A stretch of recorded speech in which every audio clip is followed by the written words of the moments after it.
I see you, I hear you, and I understand you. Okay, I see you, I hear you, I understand you.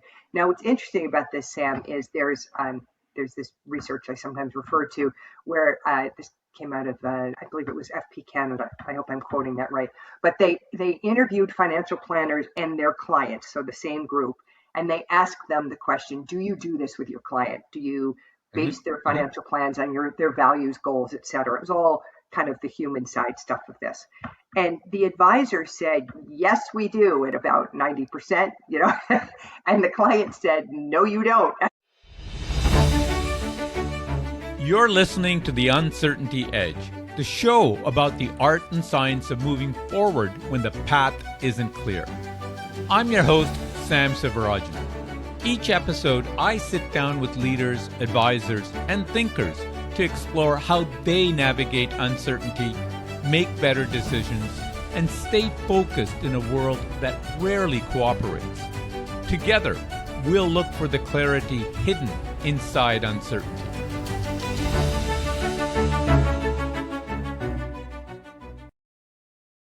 Welcome to The Uncertainty Edge.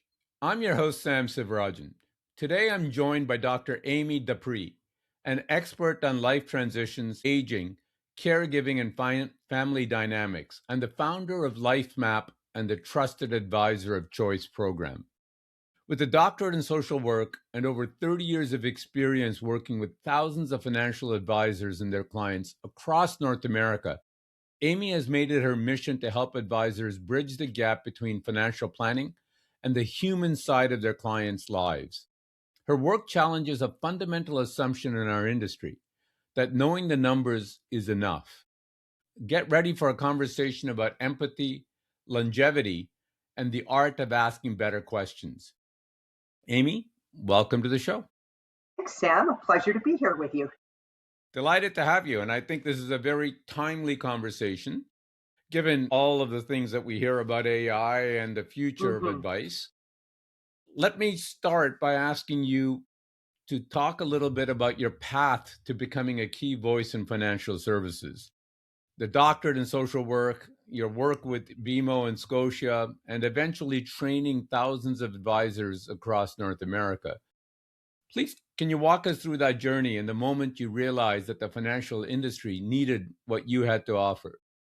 Yes, thanks, Sam. Well, I had the great pleasure of starting my career in financial services. I was well into my career at this point as a keynote speaker, and a keynote speaker for financial organizations who were wanting to do not just client appreciation events, but business building events. And we did them around the topics of things like retirement reimagined, and one on estate planning and caregiving, and another one that was particularly geared to people going through different life transitions. And what my role was, obviously, was to talk about the life side, but then to connect it with the financial.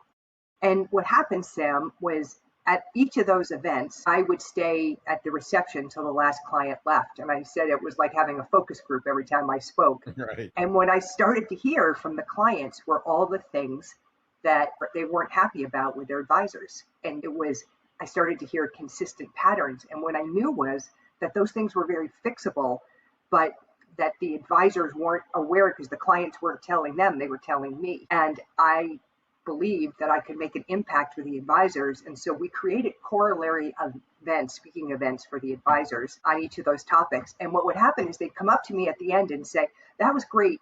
How do I actually get into that conversation? How do I say that?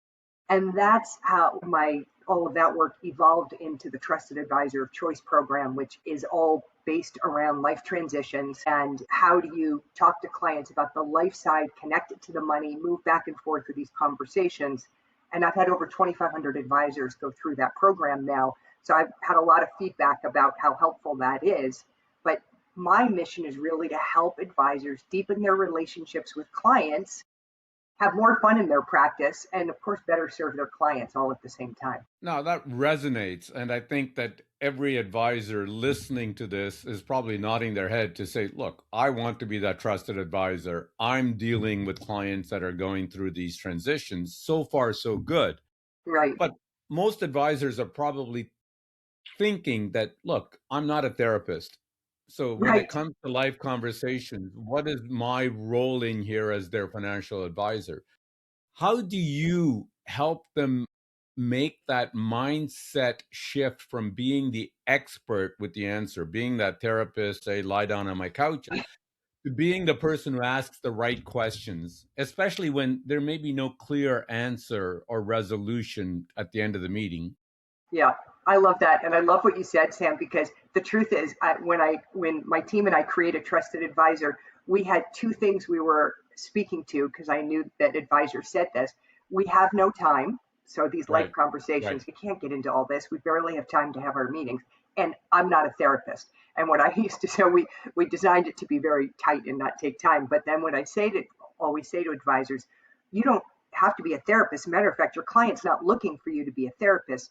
All you have to do is be a connected human being, and you're already that. I'm just going to show you how to do that a little bit better than what you're already doing. So it's taking the skills you already have and amplifying those skills. And one of the ways that we do that is by kind of reframing as clients are going through different transitions with the advisor to think about that every life transition has four implications: practical, emotional, family, and financial. The advisor only has to be an expert in the financial. We're not saying you got to be an expert in all of these. But to your point, you have to recognize the client is going through all of those things. They live in the practical, emotional, family as much as the financial. So as an advisor, you have to figure out how to go to where the client is, express empathy, and I want to come back and chat with you more about empathy, Mhm. and then go back to the financial conversation. So it's this dance between the life and the money, and we created a framework for that called LIRA on how to do that. And I want to explore that LIRA framework in a bit of detail and talk about Mm-hmm. empathy. But I think you mentioned a couple of, to me, a really key point. So this connected human being that the advisor should be that, and this dance between the other aspects of the life and the financial. And I suspect that every advisor listening to this is going to nod because, in my experience, the financial element is simply the nuts and bolts manifestation of all of the other parts of your life, right? So, Right. whatever is going on, like the whole idea of a financial plan or an investment strategy that the advisor is creating for their client is a way of putting into practice what is important to them on their personal or their family or their other things that are going on. So this dance that you're talking about is not such a far-fetched stretch for the advisor to go through, because in order for them to do their job properly as a financial advisor, they need to understand what the personal lens the client is bringing to this equation, what the family lens that they're bringing to the equation. And you're just providing that framework, if you will, to kind of, and permission, if you will, to sit there and say, I'm not being forward if I ask That's this right. client more questions about their personal circumstances or the family circumstance. I love that. And what you just said is so key, because what I say to advisors is you probably do this more naturally than you even realize. We're just going to name it so that when you have the framework, it's easier to refer back to it or to think, okay, I missed this. I need to go back and do that. So it's a very natural process, which is why I think advisors have resonated so much with advisors, that Lyra was just, oh yeah, I can do that. One of the fears is if I have these life conversations, we're going to go down rabbit holes, and I don't know if I'm qualified to even have this conversation. So what we work through all that sort of thing too. And to be fair, I suspect it's a natural, and I would say it's reassuring that the advisor has that kind of concern because they Yes, are motivated to being professional, to doing a good job. right, But it's not, I suspect it's probably not much different than an advisor getting into a conversation and there's some arcane tax point that the client brings up. And the advisor then isn't in a position to say, "Oh, well, I'll give you tax advice." They shouldn't be doing that, but they will right. say, Let's "Look, hope.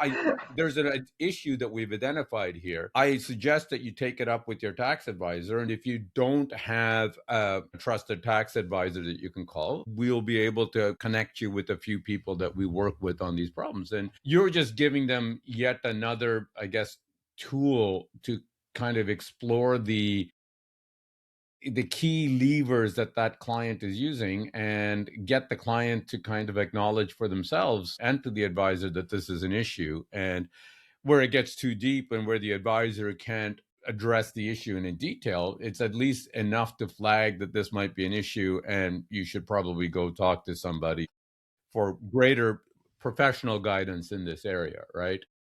Yeah, and we could talk about how do you do that? Because I think that is a fear. I think the mindset of I don't have to be all things to all people, but I have to recognize what my client's going through in a way that is authentic and makes them feel like, I the word empathy, often people think, oh, empathy, it's very soft. And by the way, I like what Simon Sinek says about, he doesn't talk about soft skills, he talks about human skills.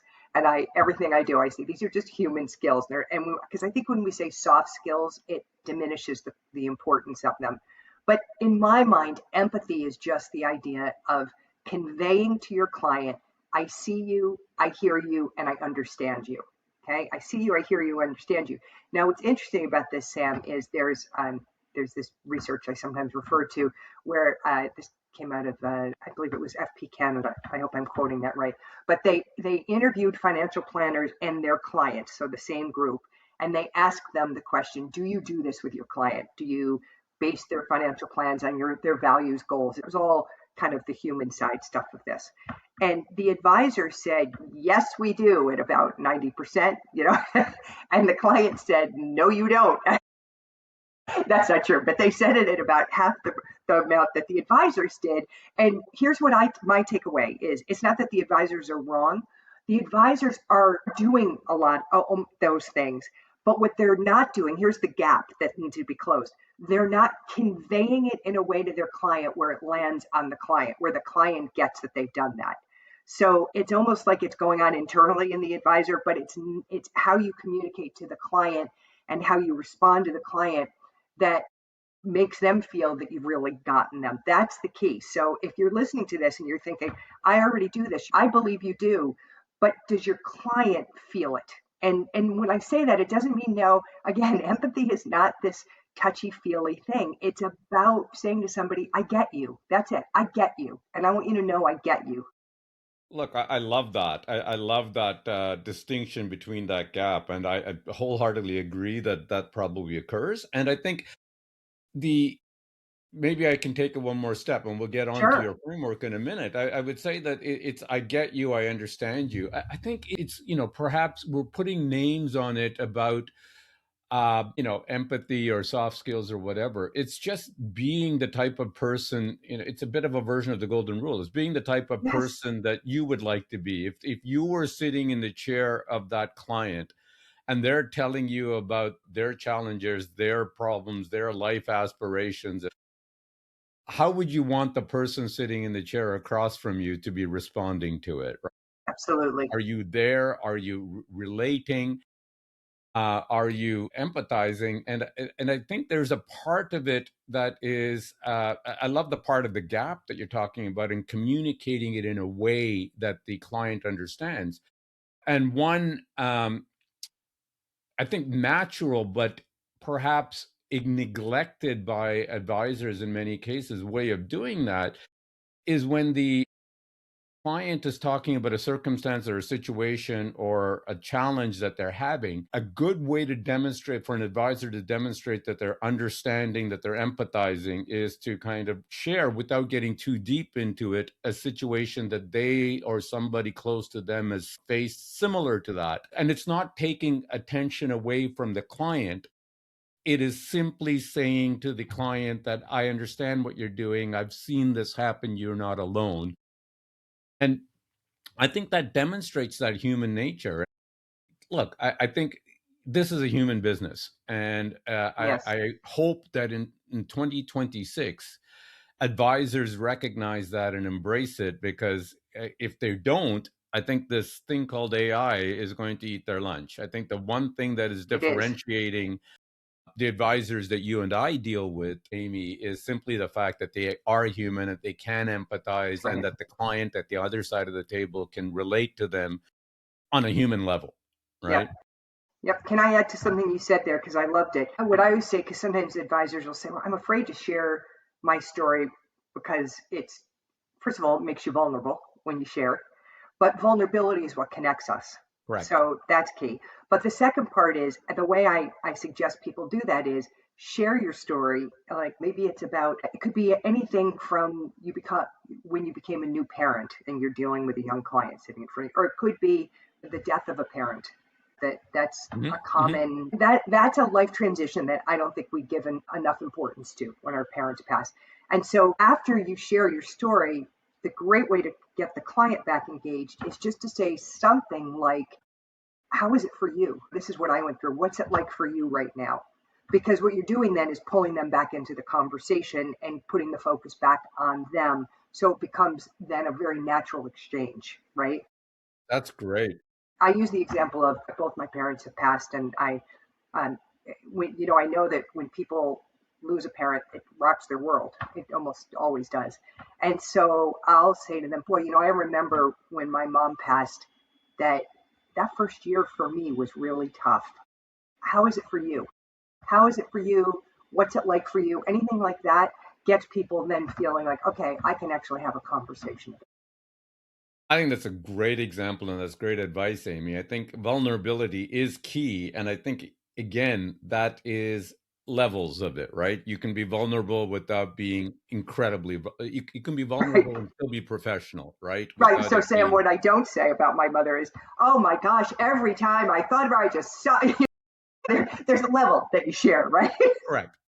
It was a Look, tough year I for me, had is an what I old say. boss that used to tell me when I was first leading and running teams is that we all have three personas, okay, which is the public persona, the private persona, and the really private persona.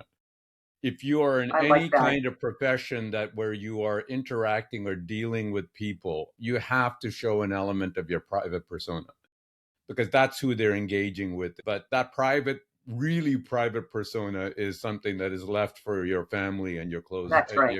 right? Yeah, I agree with that.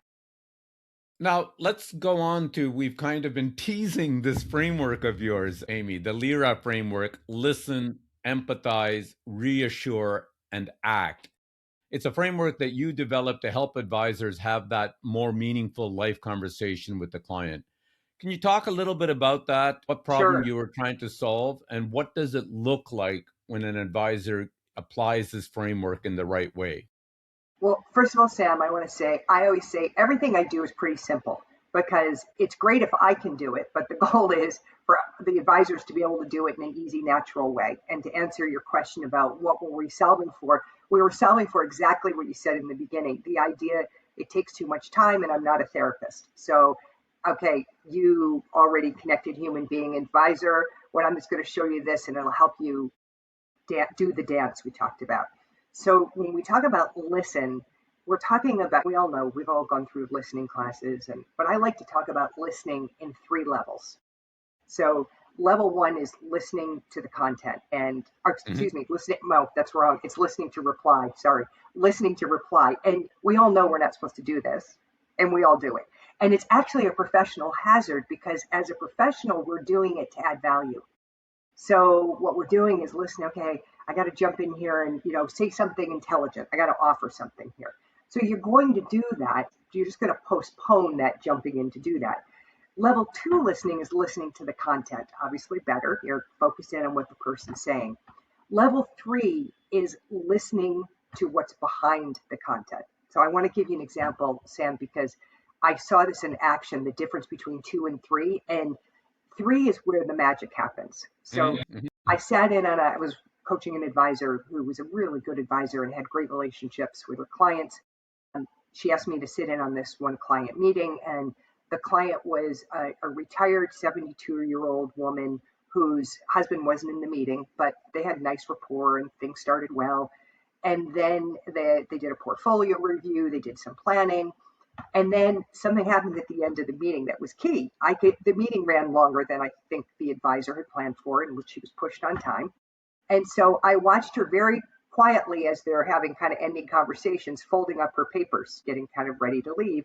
And at that moment, the client said, very deadpan, I'm going to Italy to see my mom. Now, you will remember I told you this client was 72 years old, right? So her mom's got to be pretty old.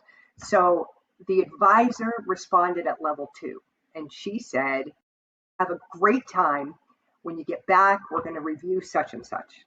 Okay, now that was great that she did respond to the content, but I had been brought in the meeting enough that I said to the client, how's your mom?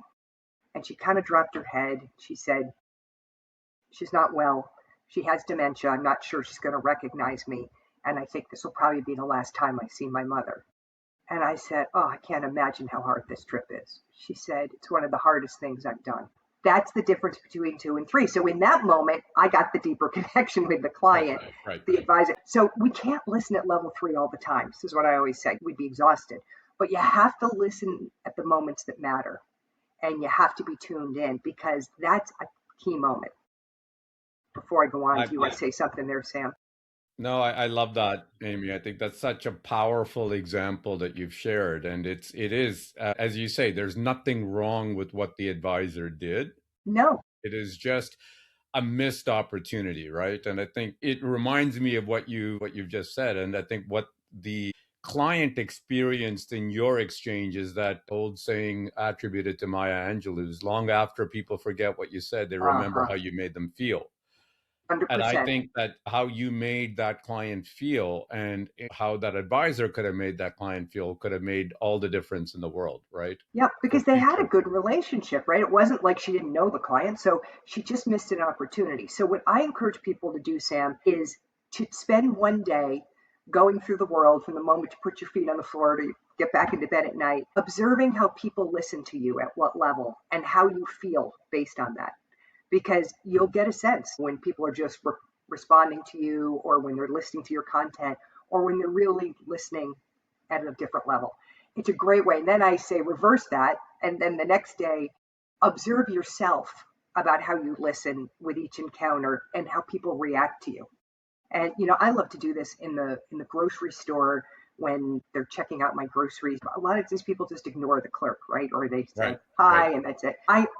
I'll say, wow, it's really busy in here today. You must be tired or something. They look up, they're so shocked, right? And they say, and then they'll tell me their whole life story. But it's so easy to engage people when we just do listen at a different level and focus in like that, right? And of course, that goes hand in hand with the next step, which is empathy. And you heard my empathic response was just to say, wow, I can't imagine how hard this trip's going to be. Less is more with empathy. You don't have to come up with something clever to say. It's authenticity. It's just what you said.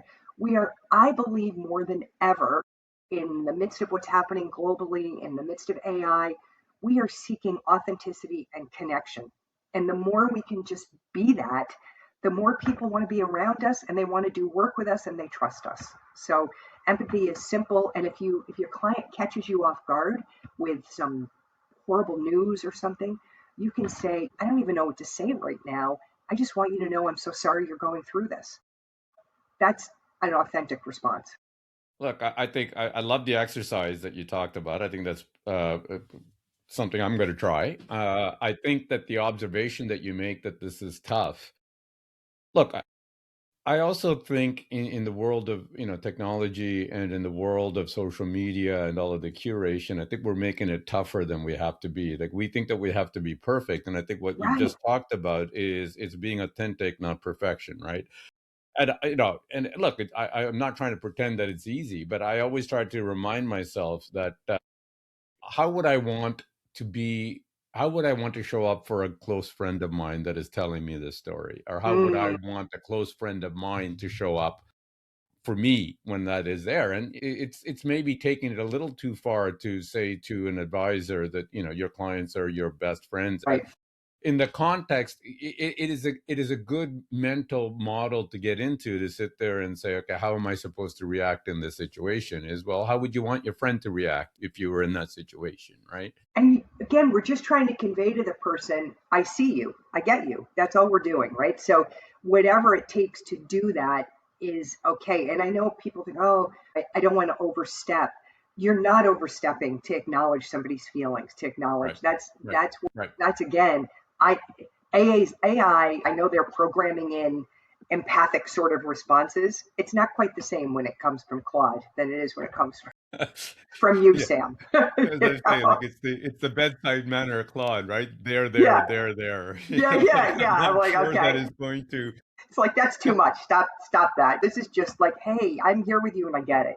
Right. And then so that's listen and empathize. Reassure is a step that you don't always have to do, but you can only do it after empathy, or it feels like you're discounting the person. And this is the stage where it's a little bit of the cheerleader stage, where you're saying you're not alone. I want you to know this isn't you're not unusual. What's interesting, Sam, and I say this from my career as in social work and working with families as well, is that when we're going through something, even when it's common, we feel alone. And so what you're conveying is, I see this. I see. So you may say somebody's going through a divorce, and you say, "I'm so sorry that you're having to deal with this."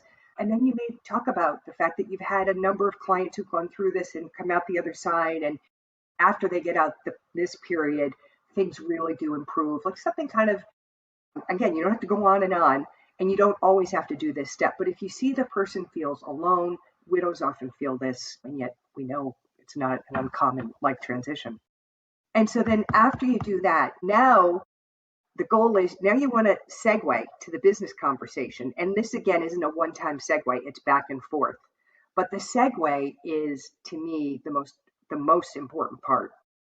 So um, I said divorce, so let's talk about that for a minute. Clients shared with you, and you've done the first few steps. You might say something to the effect of, you know, John or Mary or whomever, as I'm listening to you, and we're talking about this.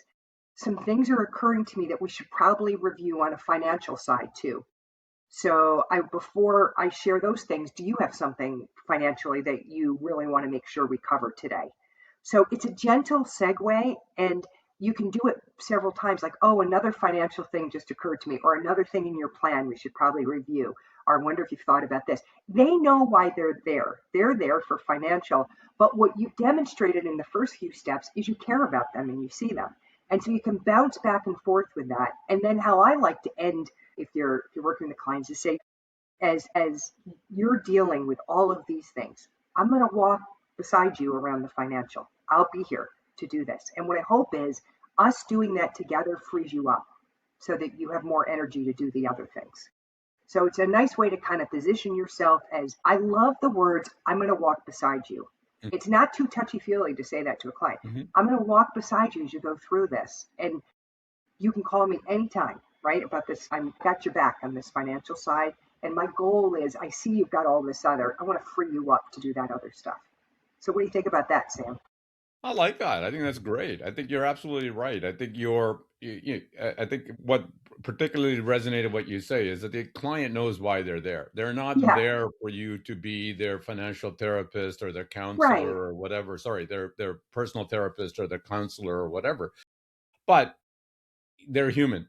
So they're going to tell you a little bit about how they feel, the problems that they're going through, etc. And you would be less than human if you didn't acknowledge that human side of them.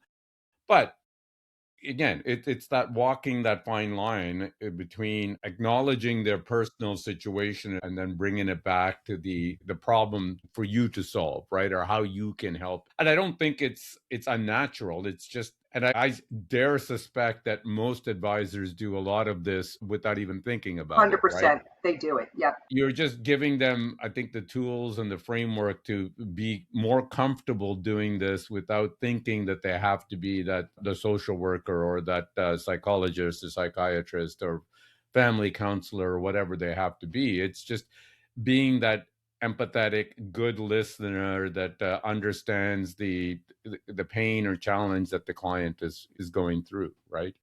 Absolutely. And sometimes advisors will say, well, what if the client really starts breaking down and crying and going through, and I don't quite know what to do with that. The truth is, people know why they're there. I've never heard of a client who fell on the floor crying and couldn't was sobbing, and if they're struggling a little bit, you can say, how about if I give you a moment and I'll get you, would you like a glass of water or a cup of coffee, and I'll be back in just a couple of minutes. You take your time, and please, it's totally okay. Of course, you're going through a hard time. Of course, you're upset. And when you leave the room, the client's going to pull themselves back together, So I think, but saying to them, it's okay, and I'll give you a minute if it's going on longer than you think they're having trouble, because clients don't want to sit in our offices and cry, right? They don't want to do that either, so they'll be glad for that. Now, you talked about divorce and widows, so let's stay on that topic for a moment. Your research and experience points to a pretty striking statistic, if I'm quoting it correctly. 70 to 80% of women leave their advisor within the first year of losing a spouse. Yeah, that's So what actually are not mine. advisors? I just want to say that's not my research. That's actually pretty consistent research that comes out, and it's been consistent for years now. So with that consistent research, what are advisors still getting wrong in how they're engaging with women clients? And what does it actually look like to build a relationship with both partners? This is love this. So you want to be relevant to both people in the couple. And so, first of all, we have to stop seeing and thinking that women are not engaged in finances. I always say whether the woman is the CFO of the family or she's not engaged in the finance, so the whole range, likely she's engaged in the life of the family. And Right, so, and right. if she's single, because we have lots of single people, she's engaged in those aspects of her life. So, one of the mistakes I think that we've made in financial services historically is to silo money and not connect it to life. And what we know from other research is women want, when they're investing, what's important to them is that it's for something. So there's research that shows that men can be happy just watching the numbers tick up. And by the way, these are generalizations, right? Yeah. Not all men are like that, and some women are like that. But especially women like to say, okay, so this money is connected to whether it's my retirement, my kids' education, taking my kids on grandkids on a trip, whatever. So this idea of life and money going hand in hand, which is something I love to say, and I can't say it without putting my hands together, but it is the thing that when you want to work with women, you want to make sure that you're being relevant in having these life conversations and tying the money to something. We hear all sorts of stuff, and I still hear it from women that they feel their advisors are condescending. Mm-hmm. Or so I think watching that, I think when you're sitting with a couple, and if you have, and this is, I'm going to stereotype here for a second, again, it could be the exact opposite of what I'm saying, but if you have a husband who's kind of dominating the conversation and he's the one more engaged in this, it's easy to direct everything to him. Right. And so you've got to be the ringleader to be able to turn to the wife and say, you know, I want to hear what you think about this. How does this fit with where you want your financial future to go? And what I like to say, advisors, is if it's a new client, new couple, start right from the beginning with Mm-hmm. saying it's really important that I hear from both of you that you're engaged in this, because you can talk about this is about not just about your money, it's about your life. And so both of you are going to be interested in that. Then you have to follow through. Now, if you've been working with a couple for 20 years and you really don't have a relationship with the woman, that's going to take a little while. And I say, Sam, we're so big on let's get referrals, let's get referrals. I say, why don't you sit down with your book of business and see what clients you don't have a deep enough relationship with, especially the women, given this stat. So, and I've had advisors say, well, I never lose widows when they stay with me. Great. Maybe you're doing everything right. But I'd still look at that book of business and say, who might be at risk? Because I know them, but they don't come to meetings. Well, the reason people don't come to meetings is they're not relevant. And maybe instead of doing a long review of everything, you need to ask, what is it that you want? I always say, the joke I'll say is, are you the type of person who wants to know how the watch is made or what time it is? I am somebody who only wants to know what time it is. So I had to say to my advisor, you're giving me way too much detail. I'm not interested. I get it. I get the top line. I don't need and a lot of times advisors do that because they want to they want to make sure their clients are educated and no, but you got to ask your client, how much do you want in this? Right. Sam, I think you want to jump in here. I don't want to keep No, no, no, no. going on. I I'm was on a just soapbox nodding. now. I was nodding, smiling, and all of that as you were talking, because there's so much to unpack here. I mean, your point about advisors that say, well, I don't lose clients, it always sort of makes me smile a little bit, because I guess the stats are wrong then. When the stats across all advisors say that Yeah, 80% of women leave, that you don't have it. But in my own experience, and again, behavioral research says this, that we tend to believe that we're above average on all things, when statistically it's impossible to be, to be above average. Like, I think there was the famous study that 70% of drivers believe that they're above I average. was Well, just thinking that. I yeah, was just thinking about that. not I've possible, ridden, right? I don't know about you, Sam, but I've ridden in some of those other cars. Yeah, exactly, exactly. But I think, to your point, I love this connection that to kind of, again, generalizing or stereotyping. And if we tie it back to the earlier part of the conversation, let's keep that generalization that the woman part of the couple is not interested in the financial aspects. We talked about being human. We talked about things that are going on in their life. And I think this is a perfect opportunity for an advisor to kind of engage with that component of that's what you're saying, to engage with that component and interact with the spouse, the woman in the client relationship in that way. So yes, they're not interested in whether the how the portfolio is doing or whether it's beaten the benchmark, but they are interested in whether their kids are going to get the education that they're looking, that they're planning for, or their retirement is planned for it right that way or not. And I think where an advisor can build that rapport and that connection is to tweak it from talking about numbers and finances to talking about outcomes and Yes. what the desires are, right? The state of being that the woman might want in this case. What does retirement look like? Where is she? What are they doing? How are they interacting? What is the relationship with her husband, with her partner, with her kids, whatever it is? I don't think that is, again, that's not inconsistent with everything else that we're talking about, the LIRA framework that you've That's right. espoused, the idea that we need to be the human advisor on the other side of the table. We need to be able to talk about what the money is for and not just about the money itself. Yeah. And then I think people say to me, well, what if you've got, and it could be again, either way in this couple, like one of my dearest friends is a CFO of a company. She's the one who's running the money and the husband's less involved. If you've got a couple in front of you and it's likely they have different levels, one wants to know how the watch is made and the other one just wants to know the time, acknowledge that, and you can actually run the meeting that way. You can start with meeting the needs of the person who wants less, Right. and then you can say, we're going to go now and talk about how the watch is made. You don't have to, you don't have to be tortured by this conversation. Have her go get a cup, or him get a cup of coffee or do something, so that they're not dreading every time they have to come meet with you. And you got to do this and not be condescending, like, oh, you don't care enough. But no, you have different needs, and you can normalize this because you can say most couples are like this. Most couples, one wants to know more than the other, and I try not to torture the one who doesn't want all this detail, right? This is the authenticity piece. I And love that.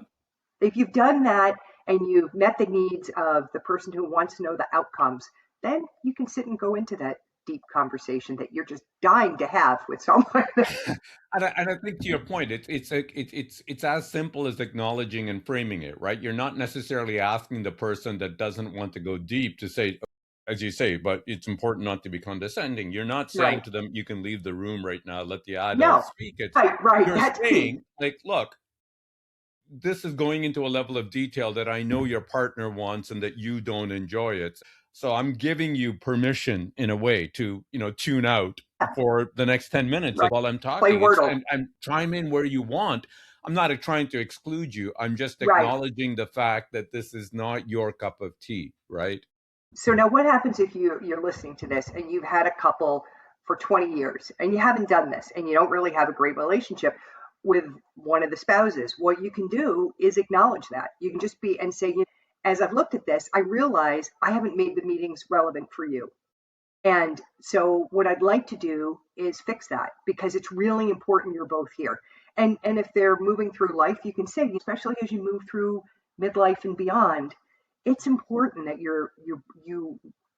that you both are understanding what's going on and are engaged, and so own it, put the blame on yourself to some degree, like, hey, I realize I haven't done as good a job on this. I want to fix it. Would you please come in so we can talk about how we can make this relevant? Because often advisors are like, okay, well, I can do this with a new client, but I've got clients I've had 20, 30 years and the wife's never shown up. And how do I get her in the room now? And what I say is try to tie it to a life conversation, a life stage. So if they're nearing retirement, you can say, as you get closer to retirement, it's even more important that we come together, all of us, because there's some things I want to talk about. And then you got to make it relevant, and you got to talk about life, not just money. So that's how I you love can that. do it. I think Yeah. that's very good advice.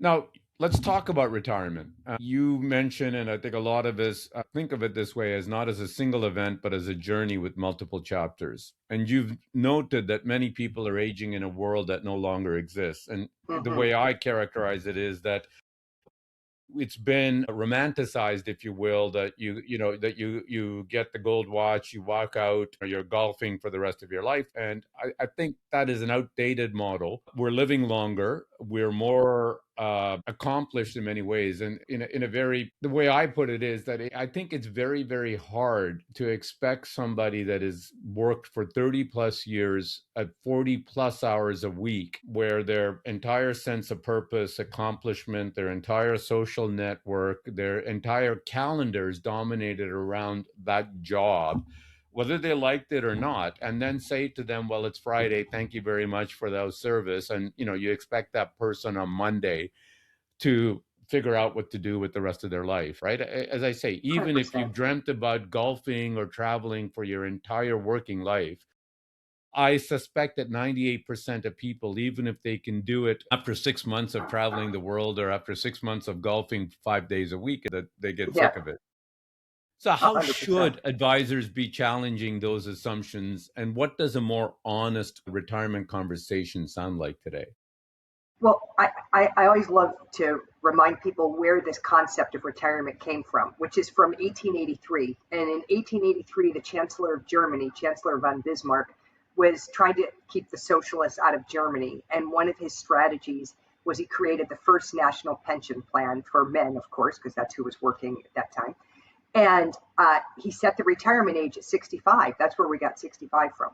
And I always joke that von Bismarck was a pretty smart guy, because average life expectancy in Germany in 1883 was 47 years old. Right, right. So now think about this, because we've now gained, as gerontologists, we call this a longevity bonus of 30 years in the last century, right? We're up around 80. It's not give or take. Well, you look at that, and our thinking hasn't evolved all that much, right? Because we still think 65, whether we do it at 65 or not, that's the common answer people will give of what's a common age to retire. And so as advisors, you've got to help reframe this conversation. First of all, telling that story can get people going, oh yeah, because we need to stop talking about it as one long stage. And I always say, I do a lot of retirement workshops, retirement reimagined, and I'll say, so I talk about it in 3 chapters, but there's nothing magical about 3. It could be 6, it could be 9. But there's no other time in our life where we think about 20 or 30 years as one stage of our life. Right, right. This happened, this happened. So as an advisor, you got to frame the conversation differently. And I think really the industry is moving towards longevity planning versus retirement planning, which I think is brilliant. I'm with you. I think retirement is oversold. I think if the book I want to write is Retirement is a Lie, because I know what happens for people. So when you look at this, if you talk about, I want to make sure that we're doing longevity planning, which means that both your life and your money go the distance, right? Now we're having a different conversation. And so, because we want to be able to talk not just about those first 3 to 5 years, when often for people it's like the lids come off and they're running around golfing and vacationing and they're living like they're on vacation. And then often there's a second phase they get into where it's though this is it phase. Now what? Right? And some people start that right from the beginning and they're kind of like, okay, I thought this was going to be more fun, but I've lost my structure, I've lost my identity. I don't have the people I hung out with, I'm not seeing. So my sense of purpose, all the things you said. So I think as an advisor, if you structure it around longevity, if you talk about early, mid, late, and that you want to make sure you've got the life and the money to go the distance, you're now having a different conversation. And it also helps you frame those later conversations that you need to be having around potential care needs in the future, and making sure, and these are the words I like to talk about, I want to make sure that you have choice, control, and independence throughout your life and the quality of life that you want forever. You say that and people sit up in their chair and they're like, yes, I want that too. Okay, then is it okay if we talk about this as beyond just the first few years of your retirement?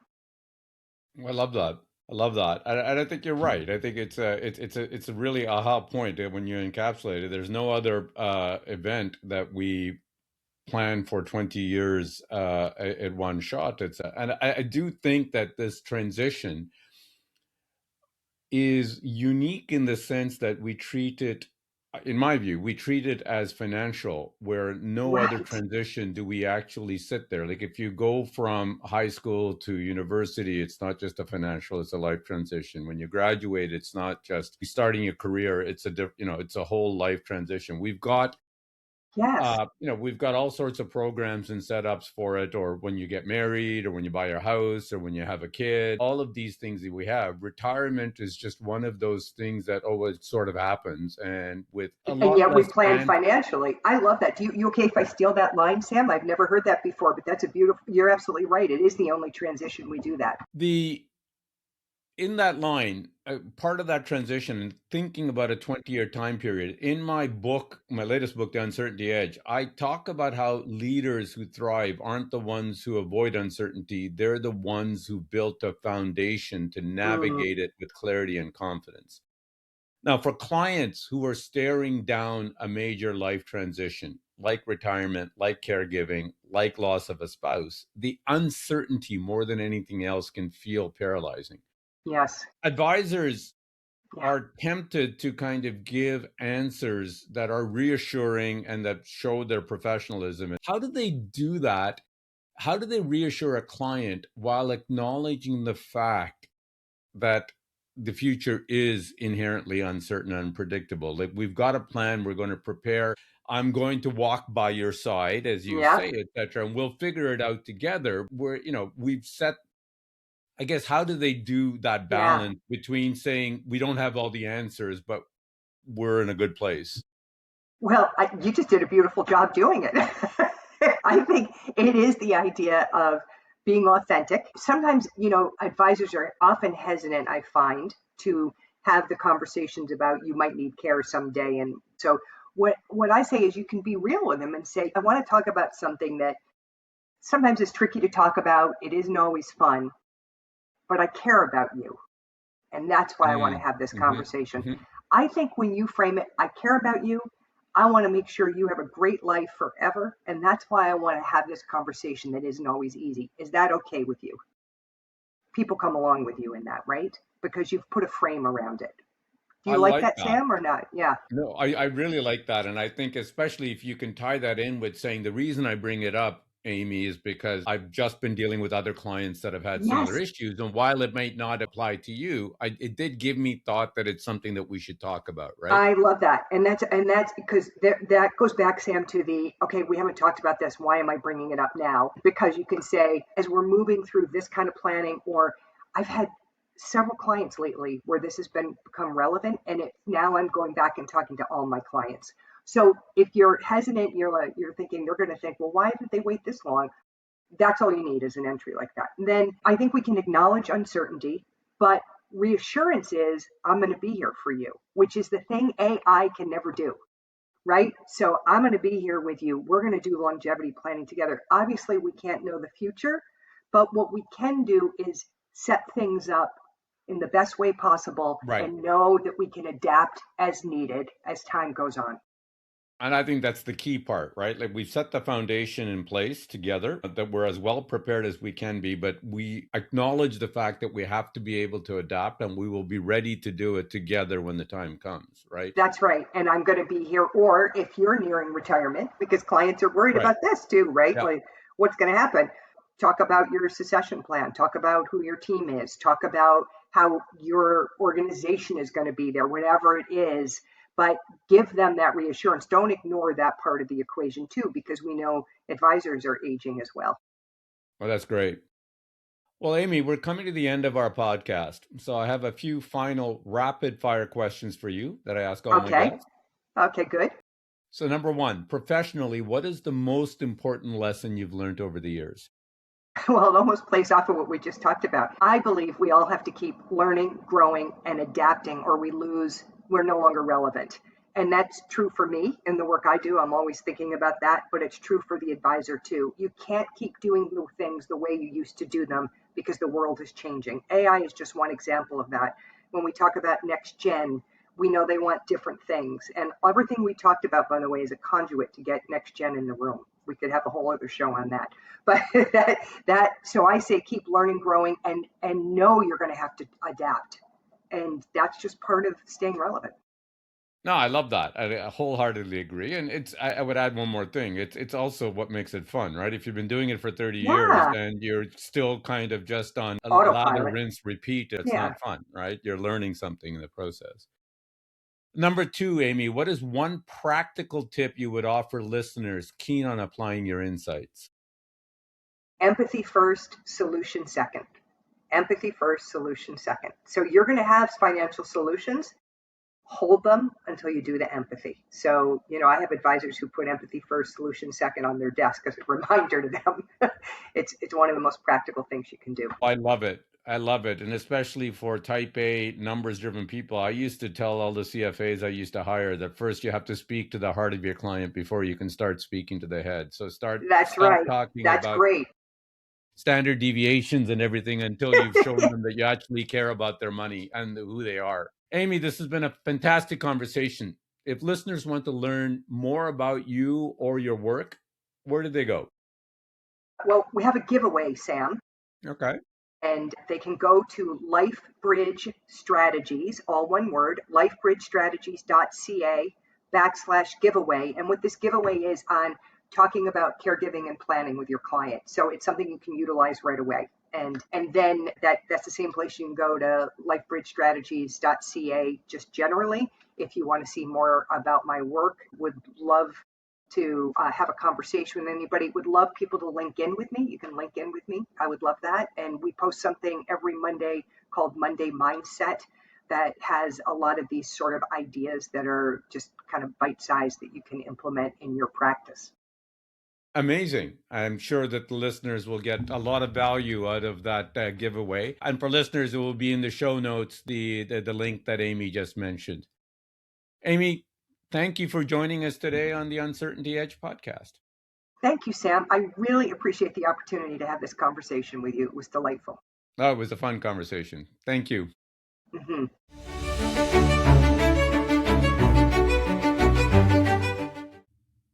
In this episode of the Uncertainty Edge podcast, I spoke with Dr. E.D.G.E, founder of LifeMap and the Trusted Advisor of Choice program, about why the most future ready advisors are the ones who master the human side of their clients' lives, not just the financial side. Here are my three key takeaways. Number one, you don't have to be a therapist, you just have to be human. Amy's LIRA framework, listen, empathize, reassure, act, gives advisors a simple, practical structure for navigating life conversations without overstepping. The goal isn't to fix every emotional situation, it's to convey to your client, I see you, I hear you, I understand you. Advisors who embrace that mindset don't just retain clients, they become irreplaceable. Number two, the gap is in the communication, not the caring. Research shows that advisors believe they're connecting with clients on a human level, far more than clients actually feel they are. The insight here is that good intentions aren't enough. The connection has to land. Small adjustments like listening at a deeper level or pausing before jumping to a solution can close that gap and transform a transactional relationship into a trusted one. Number three, retirement is the only life transition we plan for financially, but not humanly. Amy made a point that I have been thinking about for a while. Retirement is the only major life transition we treat purely as a financial event. Every other milestone, marriage, parenthood, a new career, is understood as a full life change. Reframing retirement as longevity planning and having honest conversations about identity, purpose, and the chapters ahead is one of the most valuable services an advisor can offer today. Amy reminds us that in a world increasingly shaped by AI, the advisors who will thrive are those who lean into what technology can never replicate: genuine human connection, empathy, and the courage to ask better questions. Thanks for listening to this episode of The Uncertainty Edge. If today's conversation sparked something, subscribe to the podcast so you don't miss an episode. You'll get practical tools, deeper insights, and new episodes every other Tuesday. Please leave a review wherever you get your podcasts. And you can also subscribe to the newsletter at theuncertaintyedge.com.